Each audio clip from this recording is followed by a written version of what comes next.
All right, 3, 2.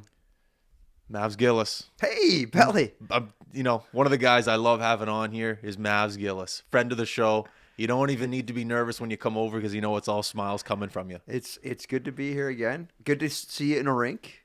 Yes. On the High Button Whirlwind Tour, Montreal, Boston, Prince Edward Island, watching Mark Moffat do an episode of Cribs. This is fantastic stuff. This is the best stuff right here. That was an hour of getting into the Airbnb, and I got bored. And I go, Mark likes being on camera. He's not on camera enough. Mark, let's get you a camera. Let's get an MTV Cribs tour. And he popped right up. He goes, okay. Yeah. Pretending like he didn't, but he wanted to. He loves it. He loved Absolutely. it. In the door, this is the High Button house. This Belly's got the biggest room and then down and around. Oh, yeah. Yeah, it was great. It was fantastic stuff. Double M, how are you, my friend? It's going to kill him. He's not here right now. How are you, Mavs? I'm good, man. You're good? Yeah, we're coming off a great year. Coming off a really nice year with Eastlink. So we're wrapped for our hockey coverage for another season. And, it's been the run's still going on. We're just not broadcasting it, but the run is still going on. It's been a lot of fun covering the Mooseheads through this playoffs and getting Eagles and Islanders as well in this year too. But yeah, it's been good. It's been a magical year just for sports in general. Mm-hmm. Can't leave out the World Juniors. Oh. You can't leave out anything that's happened over the past 12 months in this part of the world. It's been great. World Juniors, I know this is our first time sitting down chatting, but like how wild was that for just getting everybody back out and active downtown. Like there was the buzz from World Juniors, and I thought there was going to be a junior hockey hangover out of it. No, the Moose were able to really propel and ride that this year with fan support, and you're seeing again downtown is booming. There's a vibe back in the city. It's great to see. Yeah. So yeah, and again, seeing Canada win gold was also pretty cool too. In the way it worked out with that first game, didn't they lose their first game, Canada? Yeah. So it put doubt in everyone's head, which just flipped the switch when they started to win. So again, and this is how I feel about World Juniors. Okay, it has not been. This is how it used to be. Canada would have its scare like Hulk Hogan getting knocked down in an '80s match, and everyone's like, "Oh my God, Hogan's gonna lose." Then he hulks up and wins the belt. And that's basically the formula for World Juniors all the time. And Warps understand. Warps picks up what I'm putting down, right? Of course, man. Yeah, little 80s Hogan reference. Yeah. He gets up. Like, oh my God, Canada lost to Sweden. This is it. This is over. It's a meltdown. And then all of a sudden they start hulking up in the crossovers. And then the championship game, they drop the leg. 1, 2, 3. Hogan must pose. That's what happens with Hockey Canada and World Juniors. I wish I had the same knowledge as you when it comes to wrestling. My only knowledge is coming from you and Mark whenever I'm bored. Mark will just inform me on the wrestling world and what's going on. Yeah. But I wish I did. But no, you're correct. That was the formula, and it worked. And it was a time in life that no one's ever going to forget, at least around here. No, unbelievable. I was too young, 2003. Like, this was my 2003. This was my... And again... And they won. They didn't win in 2003. This is also a part of it where it did bring some prominence back and the idea to Hockey Canada and the IHF, because it's an IHF event. Maybe let's keep it out of Toronto. Let's keep it out of Montreal. Let's keep it out of Vancouver. Let's keep it in junior hockey markets. I think Quebec City should be the next spot for it, considering what they did in the last 2 nights with games 1 and 2, putting 36,000 in the building for the Rampart. And it's apropos that on the night that Phoenix, Arizona, Tempe says we're not building a hockey rink, I think it was like 28 years prior to the night yesterday was the last Nordique game ever played. No way. So let's bookend it and see the Nordiques back in the National Hockey League. Have you been in that stadium before? No. I heard it's just, it's NHL. It's an NHL arena. What's wrong? We called those games 1 and 2 off the monitor from Zachville. Oh yeah, sorry. Jeff was informing me. I was supposed to know that. Jeff wasn't giving me the format. He didn't give you that. He gave me the notes. I just forgot to relay them. Yes, we call. You know what? Logan and I and the crew, we had a lot of fun calling the games. They were great games to call, but it would have been really cool to be in a building with 18,000 people screaming from the 7th floor. Seeing what it's like being in the show. I'm sorry, Matt. Would have been great. But you know what? It is what it is. Now, and again, a little inside baseball. Okay, so on night 2, our feed from Quebec, the DeGero, we were getting a clean feed, which means no RDS graphics, not sound from the arena like night 1. Something happened. Again, you have to put on the show. And so we were calling off off what we call the dirty feed. So just off RDS. So they have the French announcers turned down. So we still have some sound. But I'm hearing Marc-Andre and Stéphane in my ears the entire game. So I told Marc-Andre Dumont last night, hey, I got to call a game with you. We called game 2 together. Yeah, he has no idea. Yeah. Former Eagles coach. So we had a good chuckle with that. But there was one point where Furlong scores, and for some reason I say, Jake Furlong. And I'm so mad at myself. And I pick up my pen, I throw it across the studio as an homage to someone who used to work at Eastlink. I'm not going to say his name, but he might have called the WHL game last night. Anyways, you might be able to figure out who it was. He was in a similar situation a decade or so prior, where something happened on a call, and he picked up his pen and threw it across the studio. A little frustration. I was a little frustrated. And again, that's on me because I messed up the call. But given the circumstances, you can't get that mad at yourself. No, I know. That would be so tough. There's a part 2 to this though, because this morning my producer texted me and said CTV used your voice. They used your goal call on the news last night. I was like, they didn't. Which goal call? He's like, the one you threw your pen at. I'm like, great. Whoever cut that, thanks CTV, appreciate it. Can't win them all. Can't win them all. You can't. You know win what them all. though? You tried. Hey, it's great war stories. It's all, and again, I say it with such a smile because it's a privilege to call all the games. Yeah. And be out there and having fun. And yeah. Again, that's the joy of being out there. I mean, hey, we all know our technical difficulties happen from time to time. Did you hear that buzz in the headphones? We heard a buzz in the headphone before we started recording. But no, again, in that game too, it was great to go off on a win on our season because we only had 1 and 2 in the finals because TSN RDS was picking it up. To see the Mooseheads' resiliency after 4 periods where Quebec kind of pushed them around, Alex Doucette scores a big goal with 10 seconds remaining in the first period. You say, well, now they have just zapped any momentum that Quebec had going into that intermission in game 2 and have punched them in the mouth. The Mooseheads come out, score 4 more unanswered in that period to go on and win game 2. It's just like it's writing like the Sherbrooke series. And last night, Rousseau lets in. It was a tough goal to end that in overtime. I thought all the goals for Quebec were trickily. Yes, trickily, very, bouncy. Very, very, very. And sometimes you got to be lucky. You got to get those breaks in the playoffs to succeed. I think you're going to see, and Halifax will have a great pushback tonight. We will have a game 6 in this series.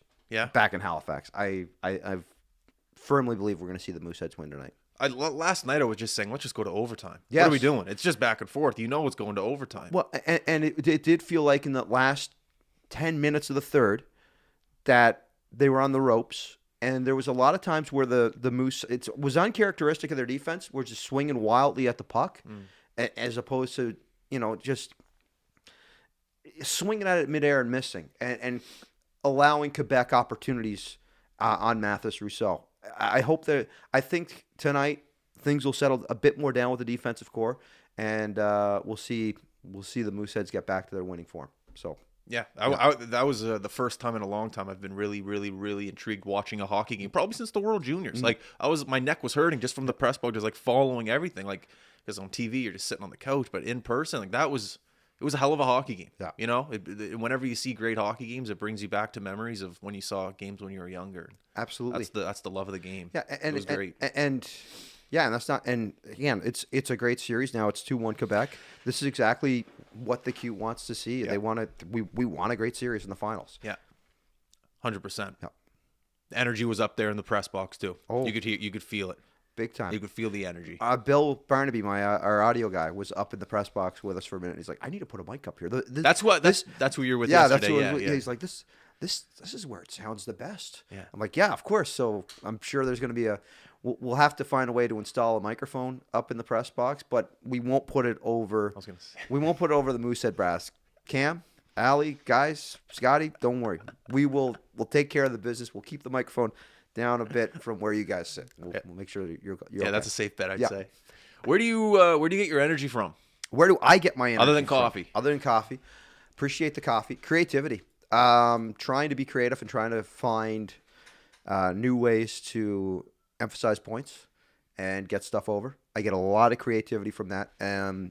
Again, and it's the sportscasting element of my life is a psychosis because I'm always working on it and always my mind's always rolling with ideas. And sometimes I just got to make sure I write them down so that I come up with if a line pops in my head, it's got to go on the paper so that I know I'll have it for a situation, a game, or I'll remember it. It's not a figment of my imagination and it goes out the way. Like an example of it was we had a sponsored segment was talk about the point in our pre-games, and so it was just a standard read, but I looked at it. It was to set up the player matchup. And I was like, okay, so if we're talking about the point, then maybe I should come up with a point to transition into players. And so this year was an opportunity for me to really get creative and come up with ideas and throw some stuff around in my head and find a way to work out, references to Glengarry Glen Ross into a hockey game or. What was the line that I popped Logan with one? I told it to him all before we went on the air. And then we did rehearsal, and he heard me deliver it, and he just started laughing. We were talking about the two Swiss kids, Biasca and Mueller. And I said, well, in the playoffs, you're either forged or you're fondue. And our Swiss nationals, there's nothing cheesy about them. And that popped Logan, and I was like, all right, so this is going to be a good line. This is going to work in this spot. So there's a lot of energy that comes from kind of, again, and I call it a psychosis because it is a complete psychosis of trying to, always have your calls and always have things mulling in your head. It never stops. Well, every time I see you around the rink and you're not on camera and you're just moseying around, I'm like, man, I'm sure he knows he has to be back on camera in 20 minutes, but how do you contain that same energy as every time? All right, Mavs, you're going to be on the air in 2 minutes. Were you ready to go? I just always thought that was a cool skill. It's like, oh, this guy's just talking to me, shooting the shit, but he's got to be on air in a minute, but he has that same energy. I couldn't do that. There's a bit of red light to it as well. And I take that from watching when people talk about Derek Jeter and they talk about how he was a red light performer. When the red light was on, he'd go and be an incredible ball player. I'm not an incredible ball player, and my broadcasting's not the level of Derek Jeter playing baseball. But when a red light hops on, then I know it's time to bring it. And Matt, our producer, has been the same guy. He'll say it all the time. It's like, okay, rehearsal will go through, and yeah, we're good. And then, hey, we're on the air and we go. But off the air, I'm just excited to be around. We're having fun, man. It's a lucky job. Exactly. It's a good, I know sometimes people take it for granted and throw their pen across the studio, but whatever. But exactly, whatever. That means you care. But that means you care. That means you really, it's good to be able to walk into a job and walk into something that you love every day.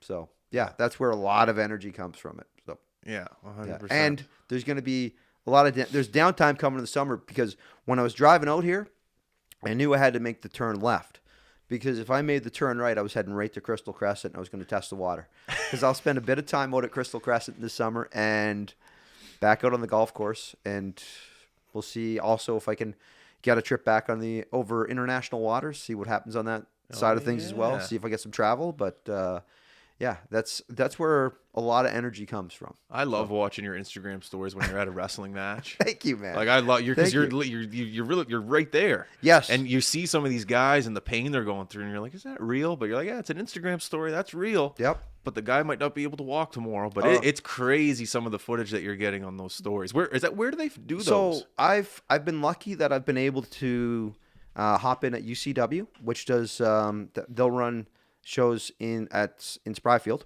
I'm trying to remember the arena name right now.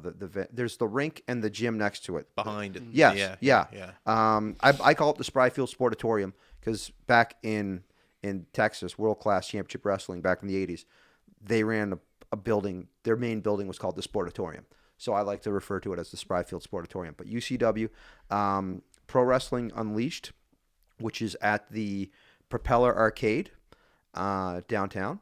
They run great events, and I will give them a plug. August 12th, keep your calendar open because August 12th something big's happening with Pro Wrestling Unleashed downtown, so you want to be ready for that this summer.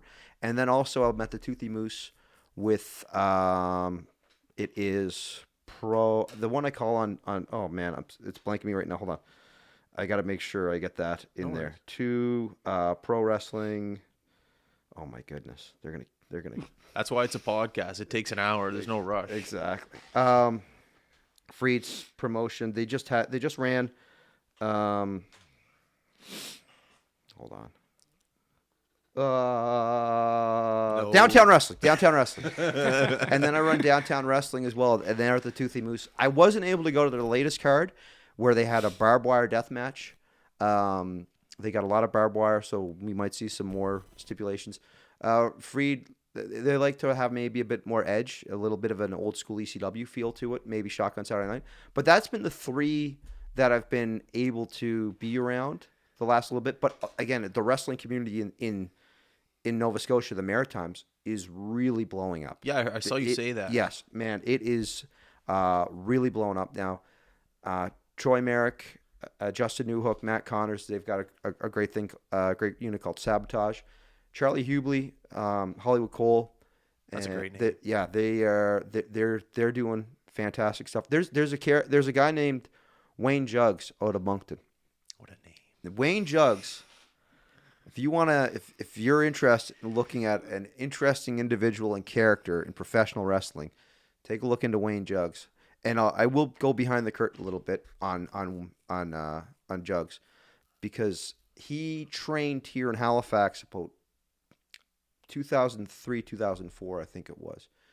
And he got out of wrestling, but he was at a show in Moncton with his daughter. His daughter, he said, I used to do this. His daughter said, no, you can't do this anymore. He said, yeah, you just watch me.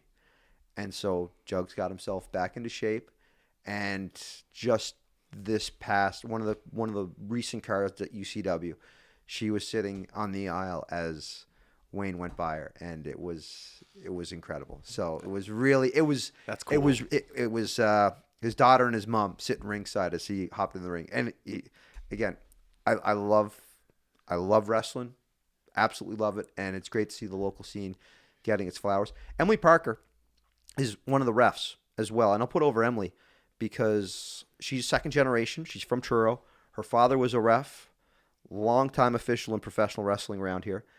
He passed away, so she is now in the family business. Her stock is going through the roof. Wow. As a pro wrestling ref. She's just recently had a chance to do some Impact Wrestling tapings up in Toronto, and sky's the limit for Emily as well. So that's great. It's and you know what? Moondog Dylan Davis, kid from Newfoundland. What a name again. Okay. He won Lutte Academy last year, which was a big competition out of Quebec based off Jacques Rougeau's promotion. Now he won a chance to go train down at the Nightmare Factory with Billy Gunn, QT Marshall, and Cody Rhodes. Cody Rhodes, who just recently main event at WrestleMania. He's coming up very strong, and there's a Gabriel Savage out of Northern New Brunswick. He's also, I think, just won Lutte Academy, so he either went on to the next stage of that competition or is going down to Atlanta for the Nightmare Factory, and he's been wrestling a year now, but he used to be in MMA. Great look, is got a good package around him. And I think he's also another guy that you're going to see breakthrough in the maritime wrestling scene. So I know we came on to talk sports, but we went. I don't care. We're going quite well. Wrestling is a sport, so Yeah. we're going quite deep into it. So What question should I ask? What are 3 or 4 attributes that make a great wrestling event? Or should I ask, what are 3 or 4 attributes that make a great wrestler? What's a more interesting answer that you'd give? I think you'd want to talk more about the personalities with what would make a great wrestler. So what are when 3 you're or 4 attributes that make a great wrestler? I think you're looking for someone that's got that's got a good move set. Okay, someone that's going to be able to execute in the ring, but there's also a charisma. You need, if you're looking for a pro wrestler, if you want to see someone, you have to find that little thing. It's called it, because if you find a pro wrestler that has the it factor, the wow factor, all of a sudden you have an ability to draw money, and you have an ability to tell a story. You have an ability to get people interested and into your story, into your character, into what you're portraying in the ring, making them want to care, and also then making them want to come back the next week. You want to find someone that has that it. You want to find the it factor. You want to find what it is that makes them stand out amongst a roster of people that are all trying to find that it factor to stand out. That would be something that I think you're looking for with professional wrestlers. And again, you want people that, you want to find people with it factor and people that are getting over.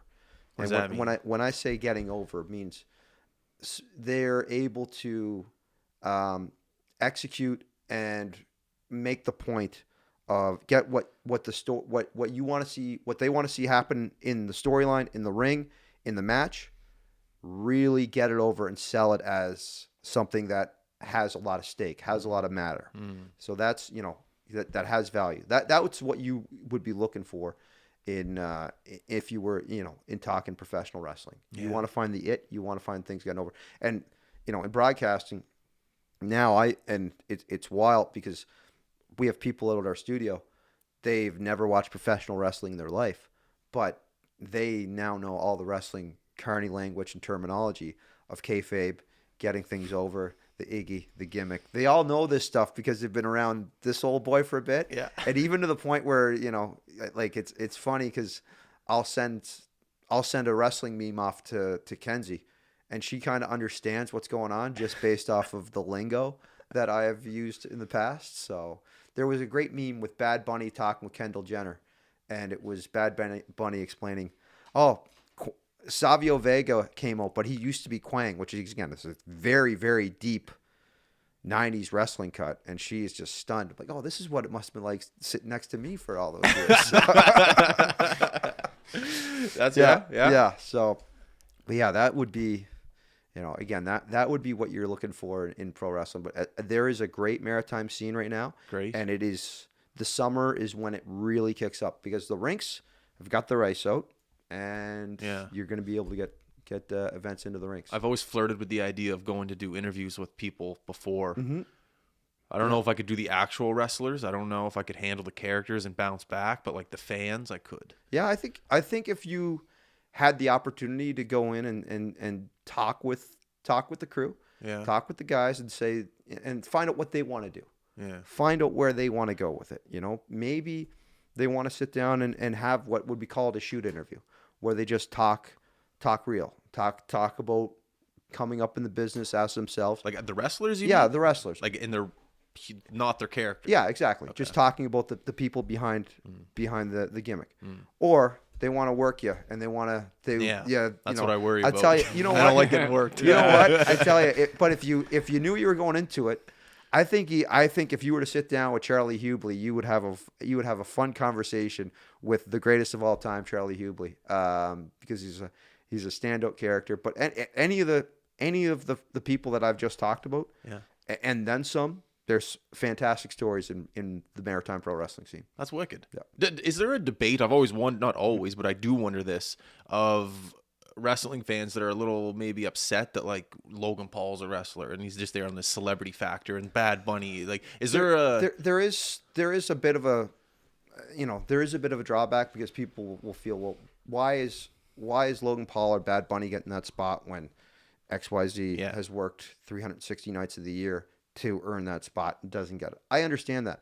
But there's also an element of bringing in these personalities draws in a lot more. It does draw in the attention. It draws in the money. It's a catch-22. Yeah. It's sometimes where you have people that are now working. Well, if you want to see XYZ in that spot, maybe they do have to find themselves working into the spot to take on a Logan Paul or Bad Bunny. And I'll say this: both of those guys can go. Bad Bunny recently in Puerto Rico. WWE ran Puerto Rico 2 nights. They had I think it was Backlash. Bad Bunny had a fantastic match. Drew a lot. Like, they sold out the building. They sold out the building, and it was very big. Have you ever been to a WrestleMania? Have you ever been to one? I have not been to a WrestleMania. I was booked to go down WrestleMania weekend 2020. So And then the pandemic. then the thing happened. Where was it? Miami? It was in. I think it was it was in Tampa. Tampa. It was Tampa. It's always Yeah. somewhere It warm. was Tampa. Yeah. So New would have Orleans. would have been Taker's last match. It would have been all that stuff, but things happened. They did have the WrestleMania. It was just in the Performance Center with no one there over 2 nights. Yeah. That sounds weird. Wow. Well, I guess every other league did it. Everything was Yeah. weird for Yeah. 2 years. That's pretty. Yeah, wrestling wasn't immune to not being weird for those 2 years. Well, down in Tampa, they didn't even believe in it. I thought No. if it was in Tampa, they just would have went with it. Yeah. Oh no, they shut her all down. They shut down Raymond James and So again, weird times. Yeah, we're back. Yeah. Like, I took a photo yesterday of the hallway at intermission. Juiced. I don't know. Did they announce the attendance yesterday? I think sellout. Sellout? Over 10. So it was Wow. great. The new owners, they were on Global this morning, and they were talking about like some upgrades they're looking to do to the Scotiabank Center. Yeah. New elevators. I think they said something about bathrooms, and I think they said also something about more seats potentially. Yeah. So they're saying all the right things. And man, I have. Have you met? Oh yeah. Yeah. Oh yeah. Nice. I have all the time in the world for Sam and Peter Simon. They're the real deal. They're having the time of their life with this hockey team right now. I could tell you that. I saw them on the bench yesterday in warm up Oh dancing. yeah. Oh yeah. Yeah. No, they are having the time of their life right now. But man, they for watching them interact with the players as well. Yeah. They're the type of ownership group you want to have with this franchise. It is phenomenal. Yeah. The partnership right now with Sam and Peter and the whole Simon group with the Mooseheads. It's a win-win. Yeah, it's fantastic. And I've heard rumors of some of the stuff they want to get done around the building, and yeah, they have dove right into this. It was funny. I was talking to Peter about it. He's like, "This is wild. Like, we just bought the team. We're in the league finals." I'm like, "Yeah, it's not like this every year, but I know it is pretty wild, man. This is pretty good. You guys have come in at the right part. But I do hope that they can help raise the influence of junior hockey, not just in this market, but help kind of spurn the movement across the Q and across Canada.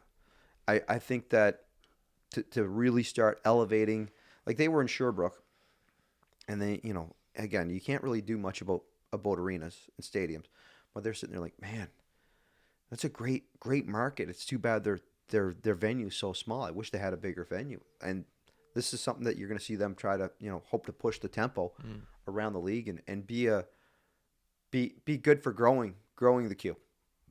That'd be nice. Mm-hmm. I saw a video of the bus driver getting hit with a puck, or not actual, but he was at the hotel and Yep. he had a helmet on or something, and I don't know, I think it might have been Sam saying, everyone give him a hug. And I was like, when was the last time you saw an owner of a franchise making sure that the team hugs the bus driver? And I saw that and I was like, that's different, and I like it. Yeah.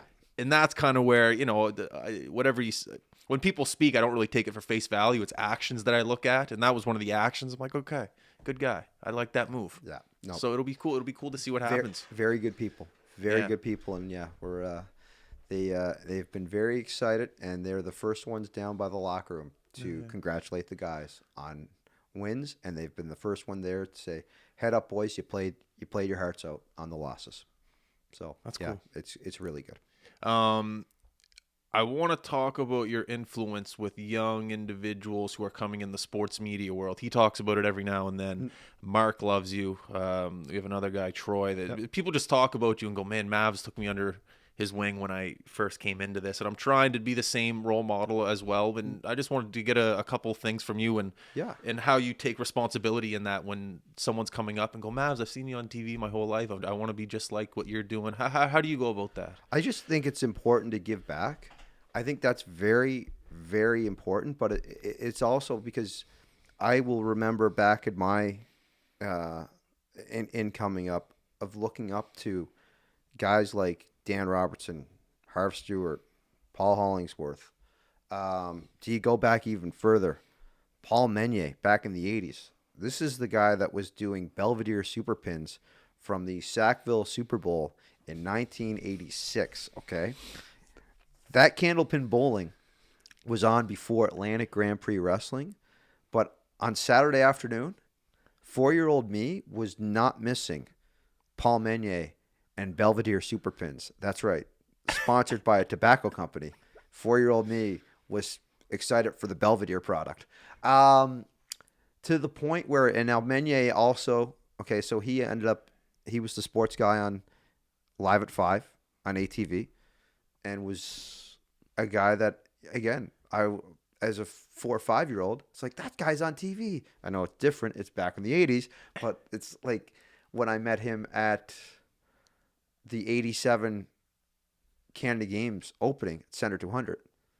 That made the whole event for me, and I still remember that to this day of meeting Paul Meunier, the voice of Candlepin Bowling in the Maritimes. But again, so to go back to that though, is I can remember looking up to these people and thinking I want to do that. I want to be there. So I want to be a good role model. Kind of the people that I've looked at have been good role models to me. I want to try to emulate that, and I think it's so important to give back to the business now of ensuring that people are if they're doing it right, if they want to learn, well, you help them. I know we've got Troy now over with us. He's going to be the next guy that I'm going to be trying to smarten up with wrestling lingo. But like, again, working and making sure that there's an industry and there's people that are doing it now. Like, I mean, Warps, we go back, what, 16? Yeah, Is it 2016? Yeah. So Yeah. like we were, I was, one of my first podcasts I was ever a guest on was sports with Warps, where we talked about how Nikolai Ehlers, he dropped the F-bomb on live TV. But yeah, no, again, it's seeing people with a passion for sportscasting. It makes you feel alive, and you want to see people have success. So, and you, Belly, you got the same thing going when you're watching people develop on the air and people develop behind the scenes and developing this. I mean, it is so important to give back. I keep going back to that, and it's weird to think about because I've blinked, and now, like, I'll talk, Dan Robertson. Okay, when I started with Eastlink, he was there 14, 15 years, and now I'm at a point where I'm kind of in that Robertson chair, 10, 11 years into it, and now I have the next Mavs or Mavs S's coming up, and it's like, okay, so I've got to find a way out of, Eastlink's a bit of a developmental territory. I've got to find my way up to the next level to ensure that chair goes to some of the future talent to get themselves prepared for it. So that's part on my mind as well now. It's kind of creeped in. There's sometimes questions of when are you going to TSN, when are you going to sports? I'm like, I don't know. Do they got the stones to put a guy with a mullet on national TV? I don't know. But in the meantime, while I'm here, it's teaching and being a good a good role model and a good sounding board. You know, as I've said, you know, Brad Chandler's another example of a guy that we just had. He's going to do some stuff with Nova Scotia U18 next year. He's back in west side of the island. West side. But, you know, he's a guy that I watched doing reports on the West Islanders the last 2 years and did a fantastic documentary on Ryan Stewart. But a guy that's really putting in the work, and when you see kids coming up that are putting in the work, you want to help nurture that. You want to help them develop. He interned with us for a month to the point where we had 3 interviews with the Mooseheads for intermission content. We're going to interview Jack Milner, which is a tremendous story. Who else was that day? Milner. I sat down with Owen Phillips and Jack Martin together as a defensive pair, and then we were going to do Dylan Chisholm. And Dylan and Brad are boys. They're pretty tight. So I said, Brad, why don't you do the interview? And he's like, yeah. I'm like, yeah, you've done this. So you sit down and do the interview. And so they went a good 4.5 minutes. We put together a nice piece of those two having an interview for intermission segment. They talked about, and again, this is the quote that I think is so underrated in our playoff coverage, when Brad Chandler said, Dylan, let's talk about Canada's team. The Junior B Antigonish Bulldogs, 2-time dojo champs. They throw around wagon a lot. Would you agree? The fact that he started going, because it's all their boys playing Junior B, but him saying Canada's team, the Junior B Antigonish Bulldogs on the air, put such a glow in my heart. I was never prouder to see someone take that moment. That's really awesome. Yeah. So shout out to the Junior B Antigonish Bulldogs. Although last night of the game I was I was stopped and asked, Mavs, when are you guys coming out to do the Cole Harbour Colts? I was like, man, I'd love to come out and do the Cole Harbour Colts. The Junior B and the East Coast Junior Lacrosse League. Yeah, we got to make sure that we're putting over that talent as well. So 100%. Yeah, no. So that's where I think, again, watching people achieve and thrive and make it happen. You know, it's, you know, being part of helping development. You know, I'll throwing out helping Kenzie develop to where she is now. Yeah. I'm never prouder of someone than watching what she's accomplishing. You know what you're great at, I think, too, is listening. I've ranted at you a couple times of like some stuff I've been going through, and you're great to sit there and shut up and listen and then rebuttal what I just said to you. And you always come out with something positive of a different angle, I guess, to look at it. Hence being the ice jam, like the first day, just the first day of the biggest. I can't even explain it. Like, I'm getting goosebumps talking about it. But you were so great just to listen to my problems and things that we were going with online, and you came back with a positive spin on it, which I didn't think you could do in my headspace at the time. And I remember just looking at you. I just gave you a big hug, and the hug was tremendous, and the advice was even better. So I think you're a great listener as well. So maybe that's part of being a good role model, is just being able to, or not role model, just someone to, I don't know, give advice to, just to. It's being a sounding board. It's being a wiry old veteran. Yeah, being an old salty dog. This old chunk of coal. Rest in peace, Norm Macdonald. Yeah, honestly, what a reference. But it's true. Like, listening's a skill. You gotta. Very much so. Like, very much. You gotta. And when I talk to people coming up and interviewing, you gotta listen. You get that hook, and then you're like, all right, I'm gonna hold on that. Maybe I'll come back to it. Maybe I won't. But yeah, it's absolute. Predictions for tonight's game. I know that's not a fair question, but I have to ask it. I think the Mooseheads. Yeah, I think they will tie the series at 2. I think we're gonna be back for 6. I don't know what it'll be past that, but I think you're gonna see a bit more of a commitment to defense here, and we'll see what happens with the Moose moving forward. As you say, a great point brought up about Quebec last night, and they score in the rush, they score in the man advantage. If you can stop that rush, you're gonna have a better chance against Quebec.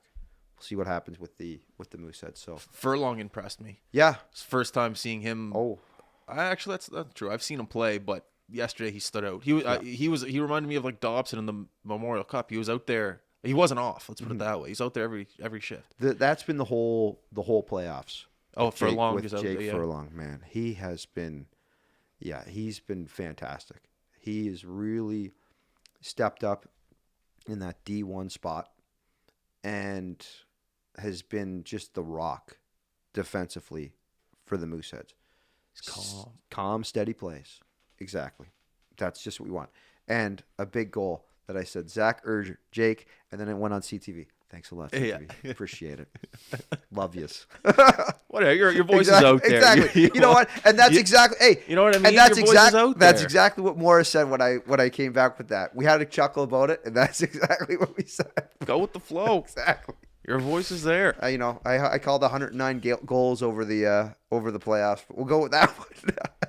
And I also got to ask post Hit game: me. is the Willie's poutine a tradition or is it a treat? Oh, it's a treat. It's a treat. It's a treat. Okay. With stuffing. Okay. It was fantastic. Okay. Yeah. I went. I ended up at Nellie's with Alec Cook. We were chatting for a bit. There's another guy that I love watching his development and his progression in his career.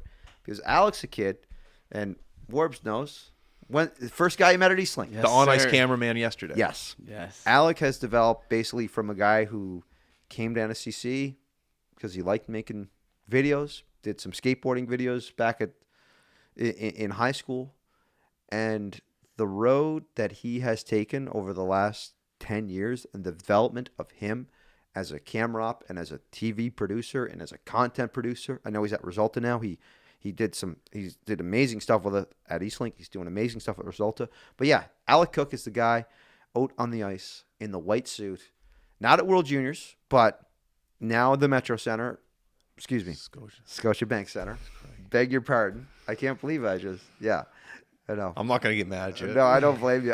That old logo, the Metro Center, the circle, and the triangle, whatever it meant. The HMC. Brain to my head. But Alec on the ice there, he is doing some phenomenal stuff. Phenomenal stuff. But yeah, he's an absolute joy to work with and a joy to sit down and talk shop with. And he's been my sounding board a few times as well. So oh yeah, absolutely. Yeah. How old is he? Cook is 29, I think. Oh, no way. Yeah, 28, 29. So he's got some life experience. Yep. He's kind of been there. Yeah. Oh yeah. But yeah, he's mature. He's wise beyond his age. Oh, is he? Right, Warps? Yes, very nice guy. Yeah. Like I said, I was a little 16-year-old tagging along at Eastlink, and you and him were the guys, man. So shout out to that. Fair enough. Warps had every question you could ever imagine. I don't even remember that, man. I'm gonna. Can I throw out one of your questions that I Sure. remember? Shot in the dark. Shot in the dark.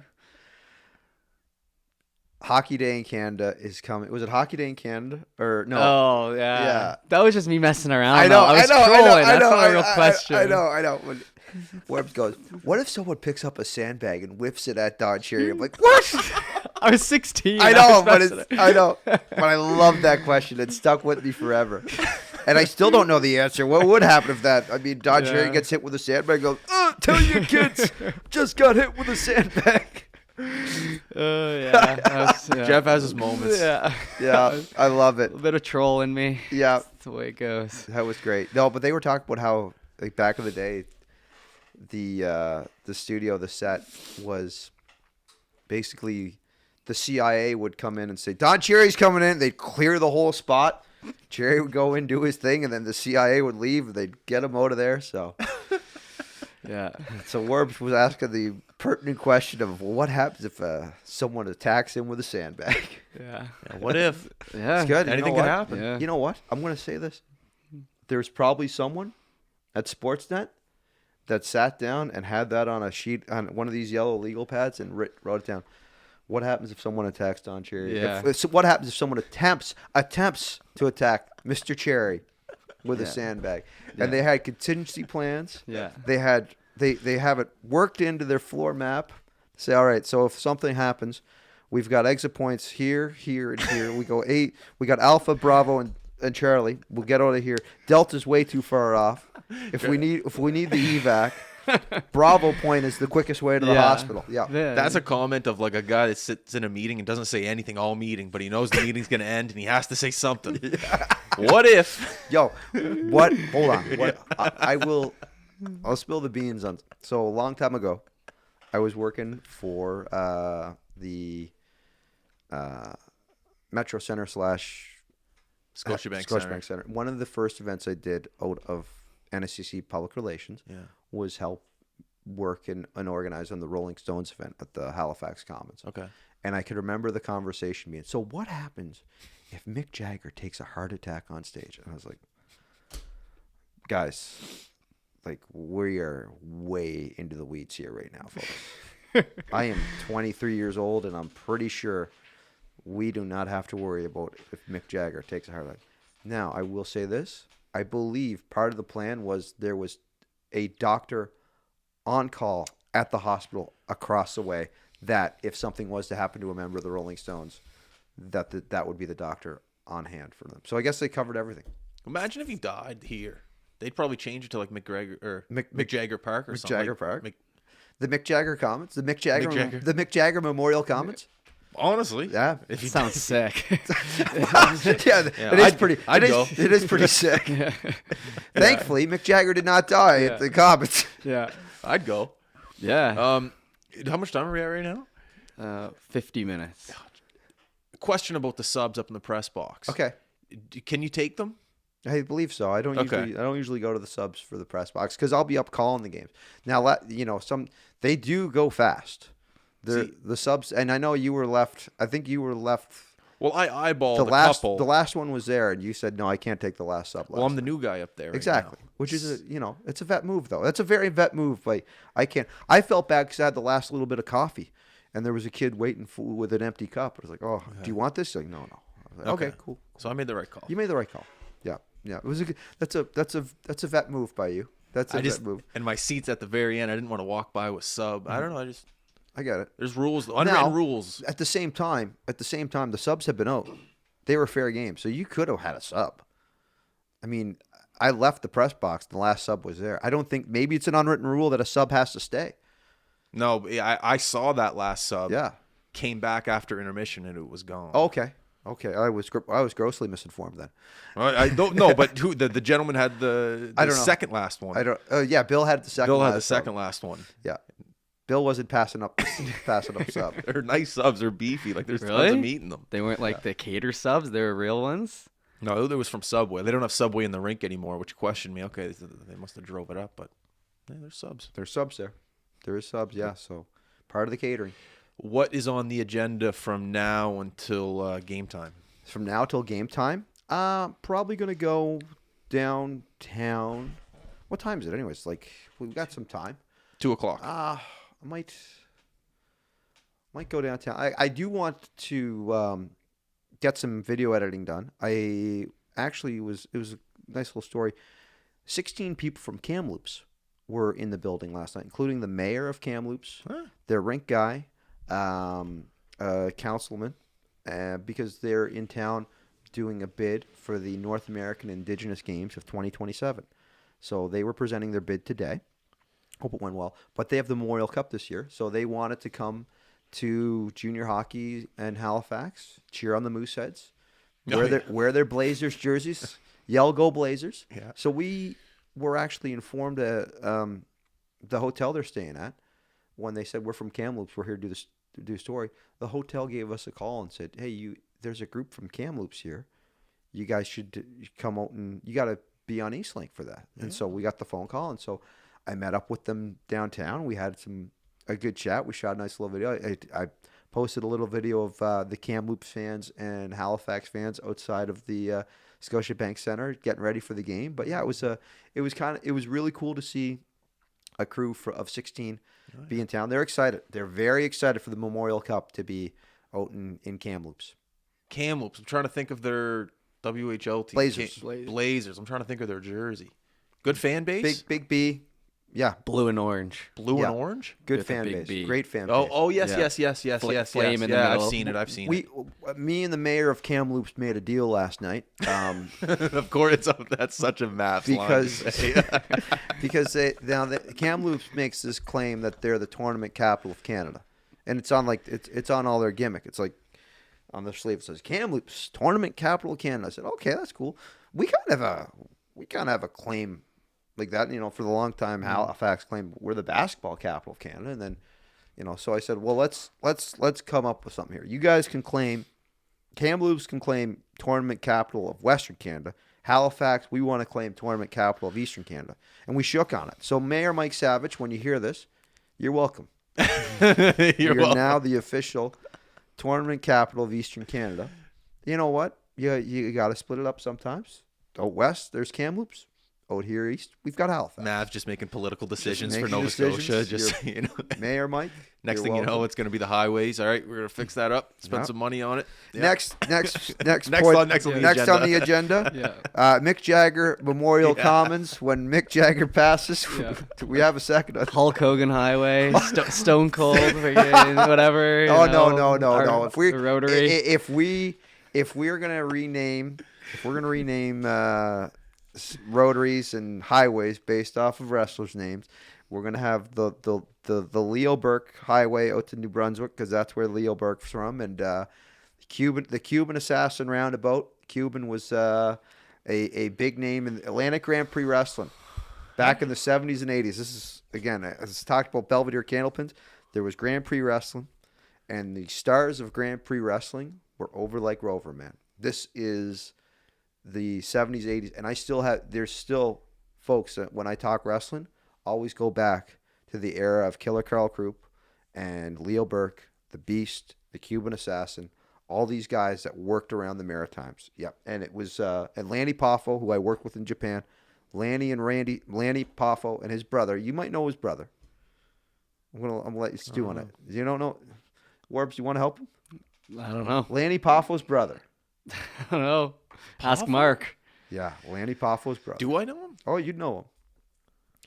It's a fellow by the name of Macho Man Randy Savage. No. Yes. So Lanny, No way. Randy Savage, and his dad Angelo, they would come up to the Maritimes and work Atlantic Grand Prix in the summers because, and this Get is, the hell out of here. but this is, this is interesting. Again, the back of the territory times, Atlantic Canada was a great spot for guys to come up and work in the summer because back in the 60s and 70s, a lot of the venues where they would work down south did not have air conditioning.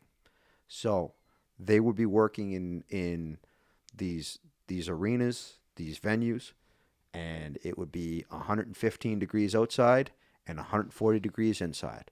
And they would love to come up and work in the nice climate of Nova Scotia in the summer that would remind them of a fall in Florida. And so that's why you'd have a lot of Wow. a lot of names that would travel around if they want, and back in the territory days before everything, these guys would go territory to territory. They'd work, okay, I'm going to Florida, work 2 months, going to Georgia, work the next 2 months, go up to Minnesota, then, do the Maritimes. I wonder if that has anything to do with the fact The Rock's father was in Amherst. Well, Was born in Amherst. Yes, the Rock's father was, but it's an that's more of a, Rocky Johnson was born in Amherst. That's his name? Yes, and I believe Bowles. I think his last name's Bowles. I'm pretty sure is Okay. but in wrestling it's Rocky Johnson, and I know that it just was one of those things that there was a dispute with his stepdad, and the Mountie said, "You got to get out of here, man, or things aren't going to go right." And that's when a young Rocky Johnson left for Toronto when he was 16. And he lived and became a boxer wrestler up in Toronto, and there's still Rock's. The Rock still has cousins and Family in Amherst. family around the region, and No way. out of that. Such a small world. Yeah, but that's what I don't want to butcher it, but that's one of the things that I read in the past. I'm not 100% on it, but that's what's coming to my recollection. There might be a couple things that are different with it, but yeah. And Rocky Johnson just passed a couple years back. Oh, did he? Yeah, but yeah, that's Rocky Johnson from the Rock's dad is from Nova Scotia. Pretty sick. You can't take. You know what? Of all I said there, we know that is the fact. That's The Rock's dad is from Nova Rock's Scotia. dad is from Nova Scotia. That's a big deal. And it's we did a story a few months back of a painter from Dartmouth. Oh, there it is. There it is. Or no, Dartmouth. She Headphones. yeah. No, sorry, keep going. Yeah. No, just checking that. So she wanted to reach out to The Rock with an amazing painting she did of Rocky Johnson, of her dad. And so one of the relatives reached out and said, "Yeah, I've got this contact for you." And Dwayne loves it. Dwayne wants that painting. So and again, I'm blanking on her. We do so many good stories with Eastlink. I'm blanking on her name right now. It's all good. And oh man, but she has sent in the Rocks gym in Hawaii. Yeah. Hangs a piece of art from a Nova Scotia artist. A massive piece of art from a Wow. Nova Scotia artist. Yep. That's cool. Yep. That's great So, to know. That's sick. Piece of history out in Hollywood. Exactly. Hawaii, actually. Sorry. Hawaii. That's where he I believe, lives? believe, yeah. In his gym in Hawaii. Man, that's sorry. The headphones are killing me right Yeah. now. But no, that's sick. Yeah. Last piece of advice for the next up and coming Mavs. Whoo, have fun. Put it over. Just, you know what? And to quote Bill and Ted's Excellent Adventure, be excellent to each other. And, wait, I'm going to rephrase that. Go for it. To quote Abraham Lincoln from Bill and Ted's Excellent Adventure, be excellent to each other and party on, dudes. I like that. I like that. That's a great way to end That's it. a great way to end with a Bill and Ted's Excellent Adventure quote, quoting Abraham Lincoln from Bill and Ted's Excellent Adventure. People are going to be partying tonight in Halifax if we get this win. We'll see. Be excellent to each other and party on, dudes. All right, everyone. Mavs, you're the man. I couldn't thank you more. Thank you for coming on. Thanks for having me again, my friend. Appreciate it. Jeff, As always. great for tuning in, or thanks for being here as always. I got nothing else to say. I'm going to see everyone downtown tonight. By the way, one last thing before we go. Shout out to Jeff Warburton wearing a Glace Bay Miners hoodie on this production as well. He did that tournament. That's fantastic. Glace Bay, Cape Breton, Nova Scotia. Big Miners energy. U15 AA. Big- Shout out to the gentleman out there. Big Miners energy. Big Miners energy. All right, we're out, guys. Have a good one. Peace. Yay. That was